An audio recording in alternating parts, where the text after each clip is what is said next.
C. Joseph Vijay எனும் நான்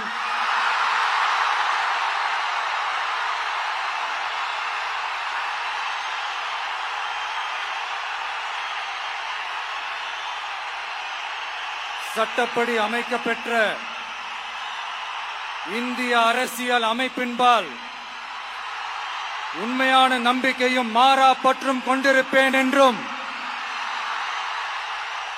இந்திய நாட்டின் ஒப்பில்லாத முழு முதல் ஆட்சியையும் ஒருமையையும் நிலை நிறுத்துவேன் என்றும் தமிழ்நாட்டு அரசின் முதலமைச்சராக உண்மையாகவும் உளச்சான்றின்படியும் என் கடமைகளை நிறைவேற்றுவேன் என்றும்